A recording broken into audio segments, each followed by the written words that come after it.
എല്ലാവർക്കും നമസ്കാരം. എല്ലാവരും സുഖമായിട്ടിരിക്കുന്നു എന്ന് വിശ്വസിക്കുന്നു. ഇന്ന് നമ്മൾക്ക് കിട്ടിയിരിക്കുന്ന കാർഡ് ഷെയിം ആൻഡ് ഗിൽട്ടാണ്. ഇത് നിങ്ങളുടെ ഒരു നെഗറ്റീവ് വശമാണ്, നിങ്ങളുടെ ഒരു ഷാഡോ സൈഡാണ്. നിങ്ങൾ എത്ര ചിരിച്ച് നടന്നിട്ടുണ്ടെങ്കിലും നിങ്ങളുടെ ഉള്ളിൽ ഇങ്ങനത്തെ ഒരു കുറ്റബോധം, നാണക്കേടും ഉണ്ടായിട്ടുണ്ട്. അത് വന്നാൽ നമ്മൾ ചെയ്യേണ്ടത് അതിനെ തള്ളിക്കളയാതെ അതിനെ മനസ്സിലാക്കി അംഗീകരിക്കുകയാണ് ആദ്യം ചെയ്യേണ്ടത്. നിങ്ങൾ ചെയ്ത തെറ്റുകൾ നിങ്ങളുടെ ഒരു മൂല്യം കുറയ്ക്കുന്നില്ല എന്ന് ആദ്യം മനസ്സിലാക്കുക. സ്വയം കുറ്റപ്പെടുത്തുന്നത് നിർത്തുക.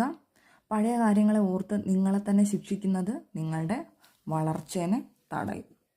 അപ്പോൾ അതുകൊണ്ട് നിങ്ങളെ തന്നെ അക്സെപ്റ്റ് ചെയ്യുക എന്നാണ് യൂണിവേഴ്സ് നിങ്ങളോട് പറയുക. എന്ത് മാറ്റങ്ങളാണ് അതിൻ്റെ അകത്ത് വരുത്താൻ പറ്റുന്നത് അത് വരുത്തി മുന്നോട്ട് പോവുക എന്നുള്ളത്.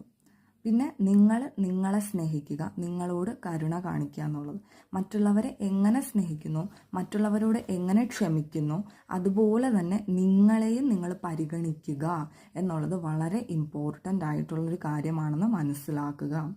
അപ്പോൾ ഇതൊരു പാഠം പഠിപ്പിക്കാനായിട്ട് വന്നതാണ്, ഒരിക്കലും നിങ്ങളെ ശിക്ഷിക്കാൻ വേണ്ടിയിട്ടല്ല ഇത് വന്നിരിക്കുന്നതെന്ന് മനസ്സിലാക്കുക. അപ്പോൾ അതിനെ അക്സെപ്റ്റ് ചെയ്ത് മുന്നോട്ട് പോകുക എന്നുള്ളത്, അക്സെപ്റ്റൻസ് ആണ് നമ്മളുടെ ഹീലിങ്ങിലേക്കുള്ള ഫസ്റ്റ് സ്റ്റേജ് എന്ന് പറയുന്നത്. അപ്പോൾ നിങ്ങളോട് പറയുക, എനിക്ക് തെറ്റുപറ്റി, അത് ഞാൻ മനസ്സിലാക്കി, പക്ഷെ അതെൻ്റെ മൂല്യം എവിടെയും കുറയ്ക്കുന്നില്ല, ഞാനിപ്പോഴും ഒരു ബെറ്റർ പേഴ്സൺ ആണ് എന്ന് മനസ്സിൽ എപ്പോഴും പറഞ്ഞുകൊണ്ടേയിരിക്കുക.